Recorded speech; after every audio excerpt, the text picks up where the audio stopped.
सभी को राधे राधे, जय श्री राम। आज मैंने ये वीडियो बनाई है अपनी छोटी बहन हिमानी अरोड़ा के लिए। और मेरे माँ बाप नहीं हैं, ये मेरे भाई लोग जानते होंगे, मोती बाज़ार के कुछ अंकल लोग। तो मुझे कहीं रास्ता नहीं मिल पा रहा है। आई होप कि आप मुझे कमेंट में नीचे लिख करके बताएंगे कि मुझे क्या करना चाहिए।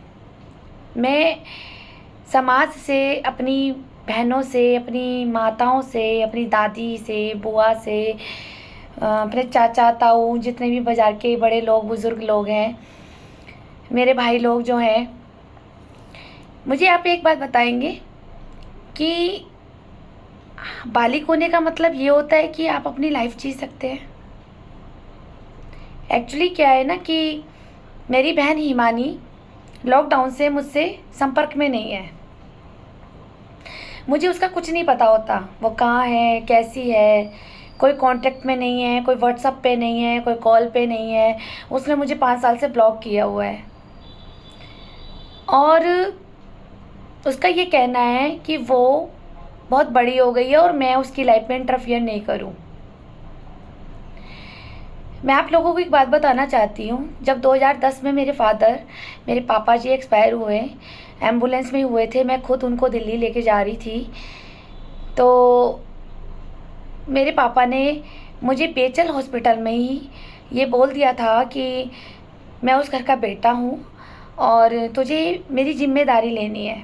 अपनी छोटी बहन को अपनी बेटी बना के रखना है और अपनी बीमार माँ की सेवा करनी है। मैंने उसे वचन लिया था क्योंकि मेरे पापा को हार्ट अटैक आया था सुबह।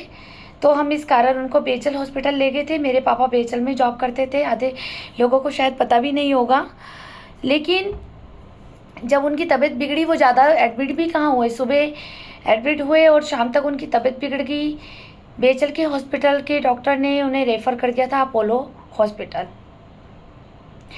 फिर ये 3 दिसंबर की बात है, 3 दिसंबर 2010 की। बड़ा ठंड का टाइम था। मैं उसमें एम्बुलेंस में ले जा रही थी और मेरे साथ मेरी दादी थी, मेरी बुआ का लड़का था और एक डॉक्टर था। एम्बुलेंस वाले भैया थे। मेरे पापा की अचानक रास्ते में और ज़्यादा तबीयत बिगड़ गई कि वो मेरठ तक ही पहुंच पाए और उनको वहाँ पर अटैक आ गया।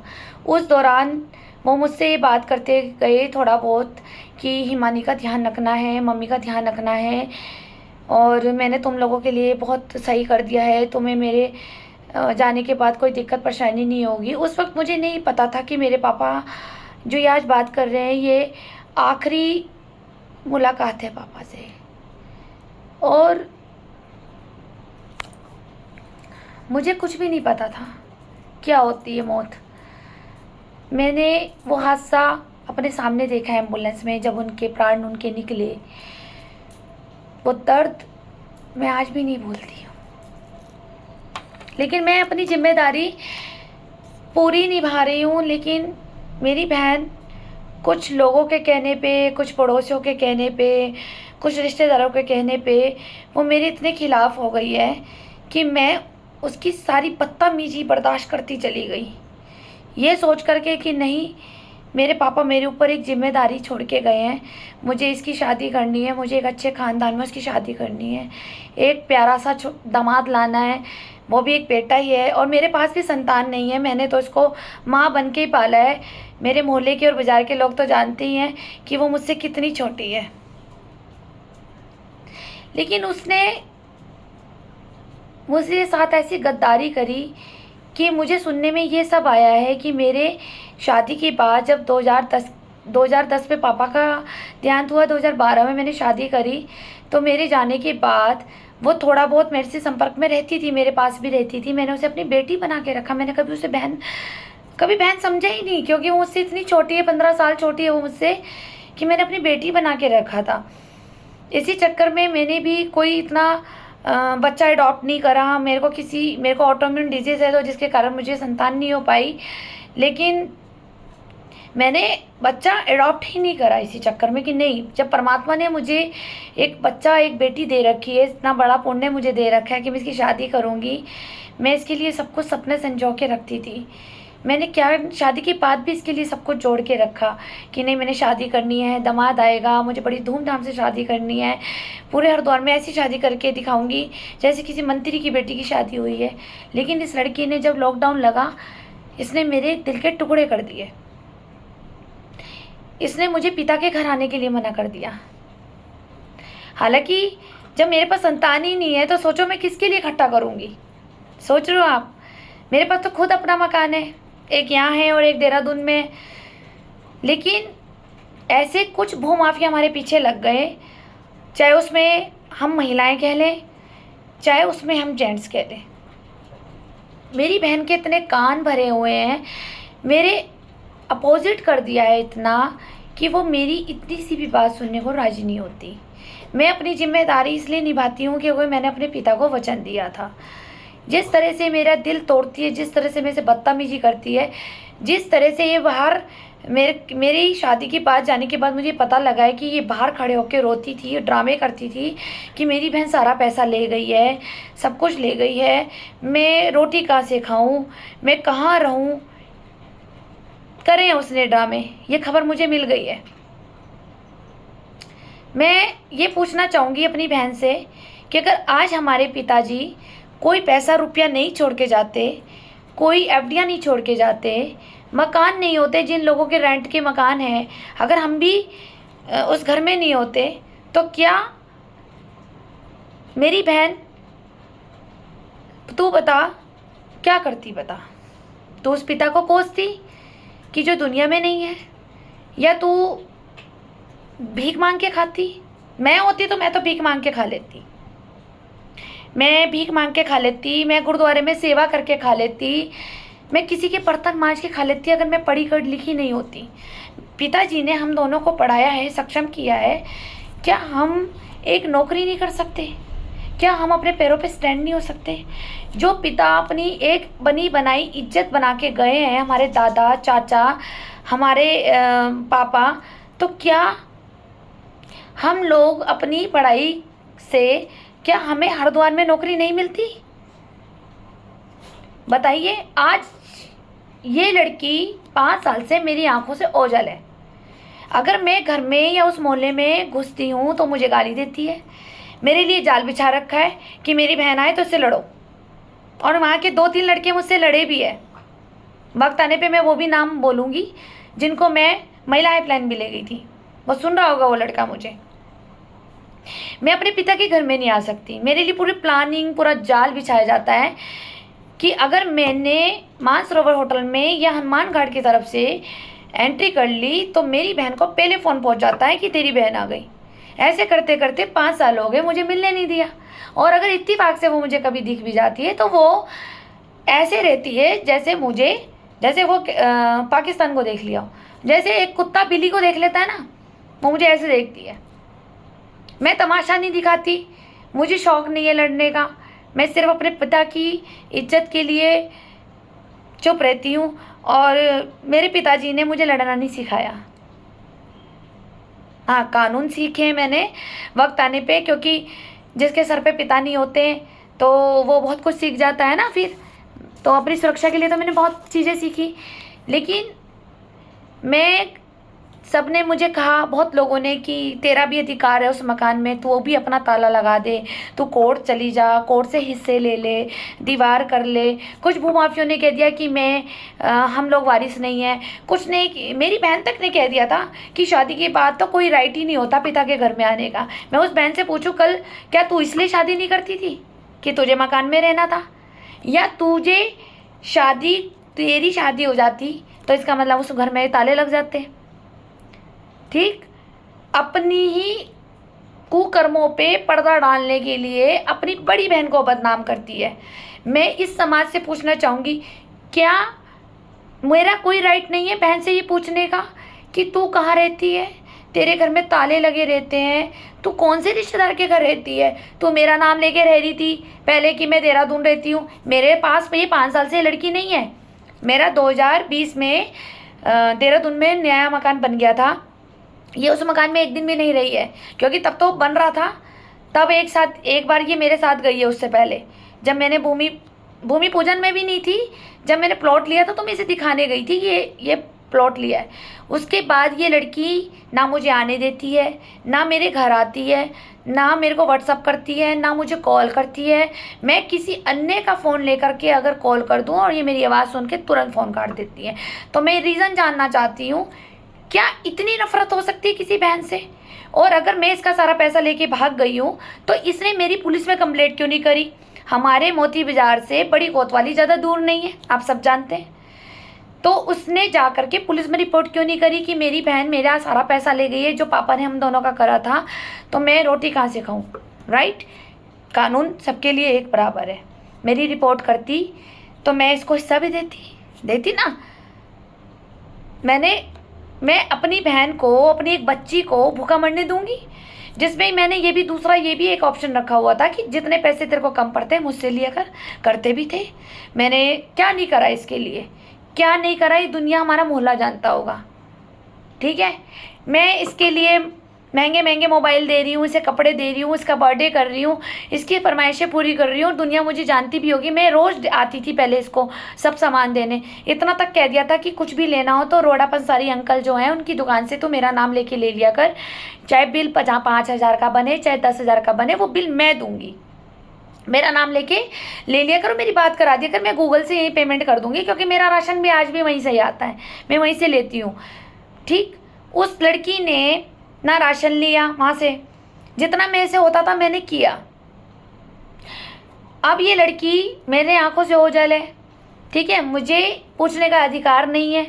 कल जवान लड़की के साथ कोई रोक टोक, कोई ट्रेजेडी हो जाए, कोई मार के फेंक दे, कोई लव जावेद का चक्कर हो जाए। आप लोग जानते ही हैं कि आजकल के लोग कैसे कर रहे हैं।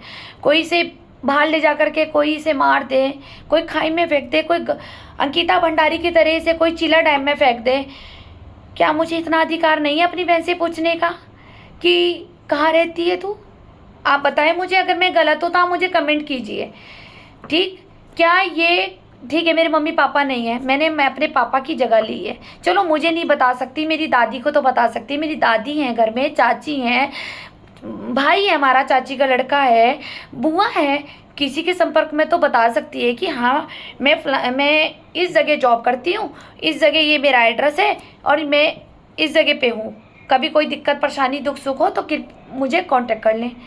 इस लड़की का किसी को भी नहीं पता रहता है रहती कहाँ है। आप लोगों को ये बताती होगी मैं ऋषिकेश जॉब कर रही हूँ, मैं बैंक में जॉब कर रही हूँ। मैं पूरे ऋषिकेश में छाट आई हूँ, पूरे ऋषिकेश में मैं छाट के आई हूँ। ये कहीं जॉब नहीं कर रही है, कोई बैंक में जॉब नहीं कर रही है। बाकी आप समझ आ रहे हैं लड़की क्या कर रही है। मैं कुछ बोलूँगी नहीं, ठीक है? अगर जॉब कर रही है तो जॉब तो हरिद्वार में भी है, क्यों नहीं करती हरिद्वार में जॉब? क्यों ऋषिकेश जाती है? और फिर ऋषिकेश जा रही है, अच्छी बात है, मैं कहती हूँ बेंगलोर जॉब कर, लंदन जॉब कर, लेकिन क्या अपने घर वालों को, अपनी दादी को, बुआ को, चाची को, किसी पड़ोसी को, किसी को तो बता के जाएगी कि मैं यहाँ हूँ, ये मेरा एड्रेस है। कोई अगर दुख हो सुख हो मेरे को फ़ोन करके बुला लेना।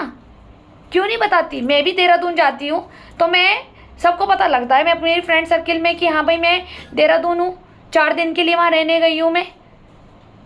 कल इसके साथ अगर कोई ट्रेजेडी होती है तो मैं समाज से पूछना चाह रही हूँ कि कौन जिम्मेदार है? मेरी वो दादी या मैं, या वो समाज, या वो मोहल्ला? कहाँ गए वो मोहल्ला जो ईशा की सुरक्षा के लिए तो वो खड़े हो जाते थे सारे? कहाँ गए वो मेरे भाई लोग? और आज हिमानी का ताला लगा रहता है, कोई मुझे फ़ोन करके नहीं बताता ये लड़की इतने दिन से गायब है। ये तो मुझे इतने साल बाद पता लगा। मैं इसके घर नहीं जाती थी क्योंकि ये मेरे से बदतमीजी इतनी करती है, इतनी बदतमीजी करती है कि शायद इसकी बदतमीजी कोई और ही बर्दाश्त कर सकता होगा। मैं फिर भी अपना पिता का मुंह देख करके चुपचाप आ जाती हूँ। और एक एलिगेशन लगाती है कि मेरा सब कुछ ले गई, बाहर रो रो के खड़ी होती है। अरे भैया मैं सब कुछ ले गई हूँ तो मेरी कंप्लेंट करो, कोर्ट जाओ, क्यों नहीं जाते हो? सामने कोतवाली है, कितनी दूर लगती है? पैदल से जाओ तो 5 मिनट लगता है, कितनी दूर लग रही है? 100 नंबर पर पुलिस को बुला लो, कितनी देर लग रही है? कानून तो आजकल लड़कियों की सबसे बड़ी हेल्प करता है, क्यों नहीं जाती है? क्यों झूठे एलिगेशन लगाती है जिससे कि सबका माइंड बड़ी बहन पे लग जाए, ठीक है? और अपने कुकर्मों पे किसी को ना पता लगे, क्योंकि माँ बाप तो है ही नहीं, कोई पूछने वाला है ही नहीं, दादी पूछने वाली नहीं है, चाची की तो हिम्मत ही नहीं होगी, उसको बेचारी को पूछ लेगी। और जो हमारा भाई है वो तो बिल्कुल ही राम की तरह है सीधा, तो पूछेगा कौन है? अगर हम पूछने जा रहे हैं, अगर मैं वहाँ कुछ, मैं कभी सख्ती से पूछने भी चली जाऊंगी तो हमारा मोहल्ला और ये जो औरतें हैं, जो भूमाफिया टाइप के लोग हैं, ये तो मेरे ही खिलाफ कंप्लेंट दे देंगे कि देखो हिमानी को तो ये मारने आई थी घर में, क्योंकि खुद को जो प्रॉपर्टी कब्जानी है, ठीक है, क्योंकि दोनों बहनों को लड़वा दो, खूब लड़वा दो और हाथ सेक लो। पर ध्यान रखना, अगर आप लोग ये कर रहे हैं ना, तो ऊपर वाले के हाथ में भी लाठी है, तुम सबके बजेगी, ये ध्यान रखना। तुम मेरी आंखों में पट्टी बांध सकते हो, मुझे मोहल्ले में आने नहीं दोगे, मुझे पिता के घर में नहीं आने दोगे, कुछ भी कर लो तुम, लेकिन तुम्हारा सबसे बड़ा न्यायाधीश ना ऊपर बैठा है लाठी लेके, और जिस दिन वो सवार हो गया ना तुम लोगों पे, तो लाइन बारी से तुम सबका ही नाश करेगा वो, ठीक है? क्योंकि मैं चुप रहना ही पसंद करती हूँ, मैं चुप रहना ही पसंद करती हूँ, क्योंकि जब मैं बोलती हूँ ना तो किसी को बर्दाश्त नहीं होती, ये तुम सब जानते हो। मेरी बहन ये कहती है कि मैंने दुखी कर रखा है, मैं ऋषिकेश में जॉब कर रही हूँ, तो क्यों छुप रही है? जॉब करने वाला तो इंसान घमंड में जीता है, फ्रंट पे आता है, अपनी जॉब की सारी डिटेल फेसबुक पे डालता है, अपनी रिश्तेदारों से कांटेक्ट में बना के रखता है, सबको नंबर देता है, सबको एड्रेस देता है। बताओ, ये वही बहन है, मेरे मोहल्ले वाले सुन रहे होंगे, जिसे मैंने पूरी पूरी रात पाला है। आप लोग तो जानते होंगे ना, 15 साल छोटी है, मैंने माँ बन के, माँ यशोदा बनी हूँ मैं, देवकी तो बनी नहीं हूँ, जन्म तो मैंने नहीं दिया, जन्म तो मेरी माँ ने ही दिया उसे, लेकिन मैंने यशोदा बन के उसे पाला है,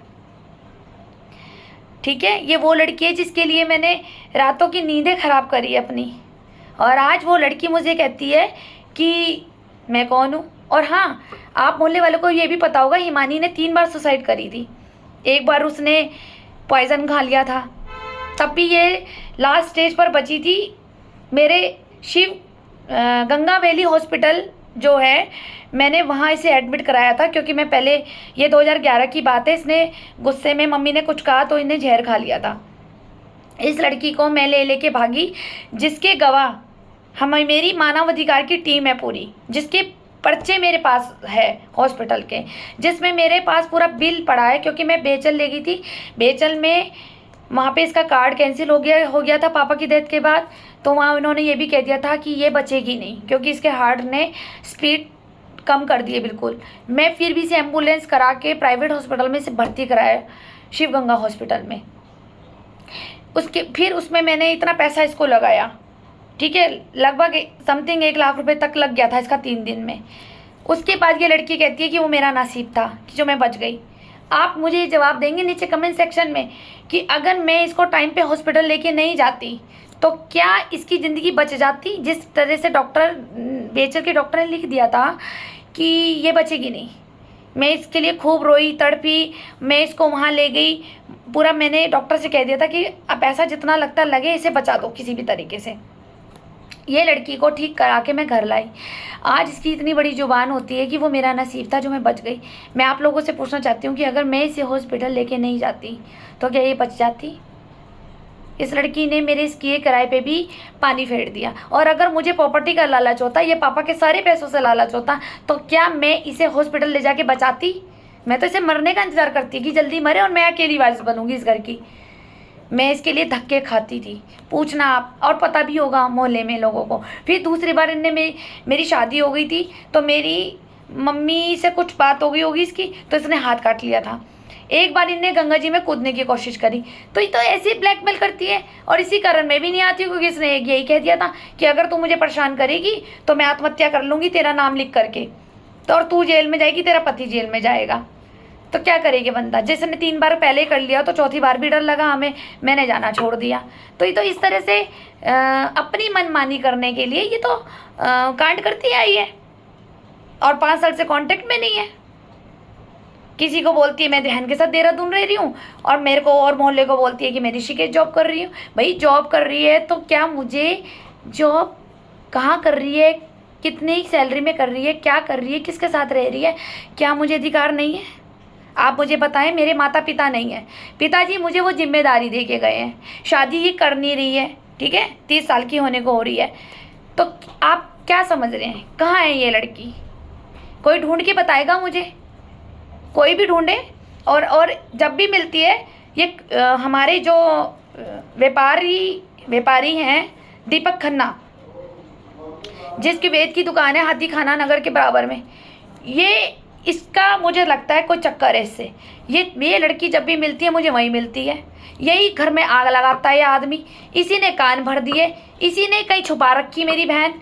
ये समझ नहीं आ रहा कि जब भी मैं अगर वहाँ उसकी शॉप पे चढ़ जाऊँ पूछने के लिए तो मुझे कुछ नहीं बताएगा, लेकिन मेरी बहन के साथ ये 3-3 4-4 घंटे बिठाए रखता है उस लड़की को। क्या इसकी खुद की लड़कियाँ नहीं है? इसकी भी खुद की लड़कियाँ हैं। क्या अपनी लड़कियाँ कम पड़ती है इसे बात करने के लिए? जो हमारे घर की लड़की से चाहिए बात करने के लिए, और गंदी गंदी बातें करता है, लड़कियों को सिखाता है गंदी गंदी बातें, पूरे मिसगाइड करता है लड़कियों को। क्या समझूं मैं, बताओ? कल अगर ये कुछ होता है तो यही जिम्मेदार है खन्ना। फिर मेरे को बात तक नहीं करने देता। इस आदमी ने हम दोनों बहनों की जिंदगी इतनी बर्बाद कर दी। साथ में और भी अन्य भूमाफिया हैं अंदर मोहल्ले के, चाहे उसमें महिलाएं कह लो और चाहे उसमें आदमी कह लो, चाहे लड़के कह लो, क्योंकि बहन तो वहाँ उस घर में आती नहीं है। रात को वहाँ क्या क्या एक खिचड़ी पकती है इसके घर में, ये आप लोगों को ही पता होगा कि किस किस के साथ बैठती है वहाँ मोहल्ले में। आज मैं बुरी लग रही हूँ कि बहन को कोई अधिकार नहीं है पूछने का। कल अगर इसके साथ ट्रेजेडी हो जाएगी तो आप लोग खड़े हो जाओगे पूछने के लिए, अरे तूने ध्यान नहीं दिया, इसकी टाइम पे शादी करा देती, तूने तो इसे अकेले छोड़ रखा था। कुछ लोग ये कहते हैं कि अकेले की वजह से बिगड़ गई। मैं ये पूछूं, कितनी लड़कियां और माताएं बहनें होंगी जो छोटी सी उम्र में विधवाएं भी हो जाती हैं, कोई अकेली भी हो जाती हैं, किसी के साथ कोई ट्रेजेडी भी घट जाती है। क्या वो गलत कामों में पड़ी हुई है? वो भी अपनी शान से जॉब कर रही है। हमारे मोहल्ले में उमा बुआ जी हैं, वो भी तो टीचर बन के पूरी ज़िंदगी कमा के खाया है उन्होंने। वो भी तो एक सम्मानीय औरत बनी है हमारे मोहल्ले की। उससे सीख नहीं ली है, जबकि उन्हीं के पास भी बैठती है ये।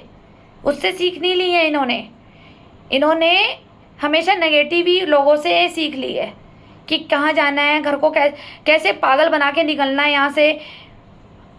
अपनी बिल्कुल भी चिंता नहीं है कि कल ऊंच नीच हो जाए, क्या हो जाए, कुछ समझ ही नहीं। कौन भेड़िया आ जाए, यह लव जावेद का चक्कर में फंस जाए, कोई पूछ ही नहीं सकते।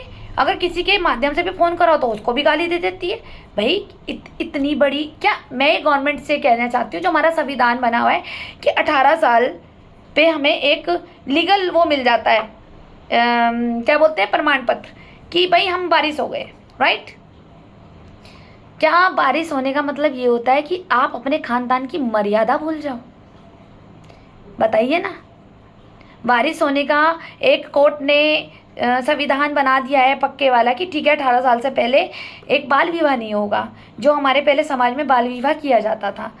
इसीलिए तो 18 साल की एक लिमिट बनाई हुई है।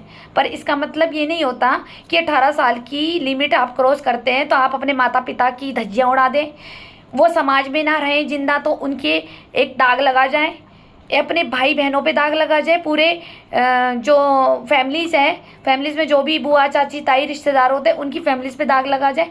क्या आपको ये संविधान में ये आपको परमिशन मिल जाती है कि आप अपने मर्जी के मालिक हैं और आप कुछ भी करें?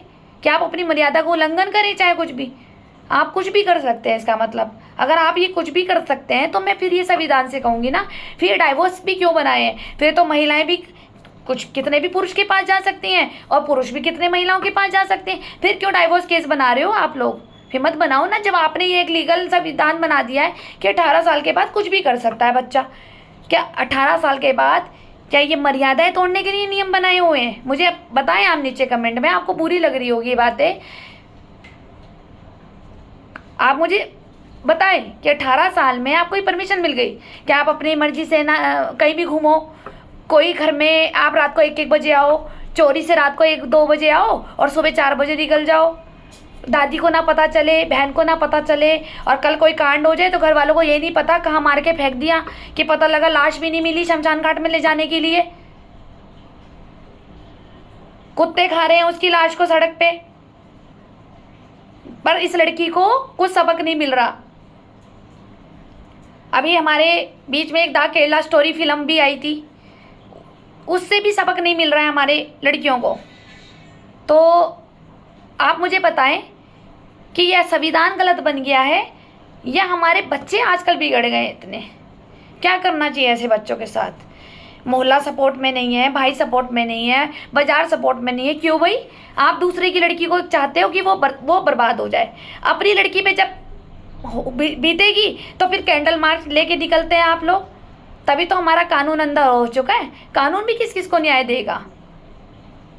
जब हमारा मोहल्ला ही, अगर एक मोहल्ले की बेटी है तो हम सबको मिलकर के काम करना चाहिए। मैं मानती हूँ कि किसी लड़की पे कोई हाथ नहीं उठा सकता, कोई एलिगेशन नहीं उठा सकता, कोई रोक टोक नहीं कर सकता भाई कहाँ से आ रही कहाँ जा रही, क्योंकि पुलिस भी अंधी हो चुकी है आजकल कि भाई क्यों छेड़ दिया इस लड़की को। अरे मोहल्ले के पहले के लोग कहाँ चले गए? जो पड़ोसी में भी चाचा होते थे, दादा होते थे, सब बुआ होती थी, मोहल्ले की सब यही तो होता था। कहाँ गया वो मोहल्ला? कहाँ गया वो प्यार? वो कहाँ गया दूसरे की बच्ची को भी अपनी बच्ची बना के रखते थे?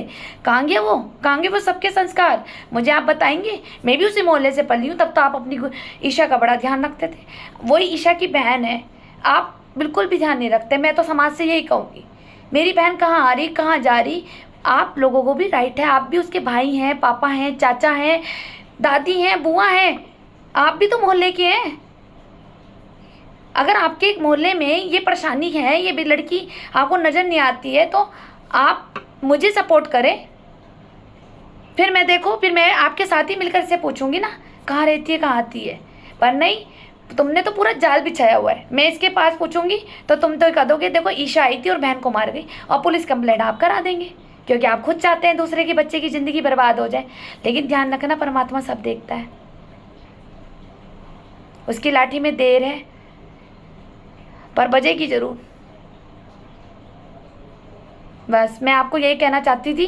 जिसकी जितनी जैसे राय बनती है मुझे प्लीज़ कमेंट सेक्शन में करें कि मुझे क्या करना चाहिए। मेरी बहन मुझसे नहीं बोलती है या मुझे पिता की संपत्ति पे नहीं आने देती है, मुझे चिंता लगी रहती है। मैं अपने पापा के जो वचन मैंने लिए थे कि मैं इसका ध्यान रखूँगी, इसकी शादी करूँगी, मैं कैसे पूरे करूँ उनको?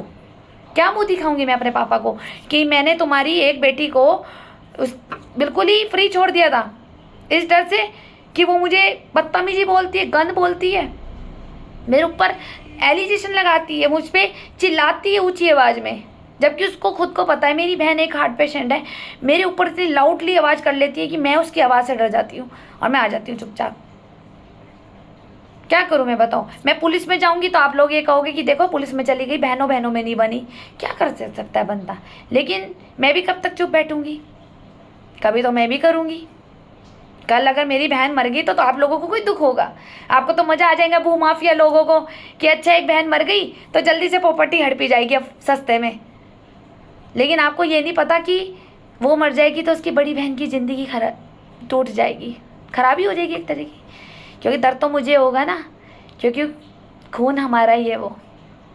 तुम लोगों के लिए तो वो पड़ोसी है सिर्फ। आई होप कि आप मेरी मदद करेंगे। नमस्कार।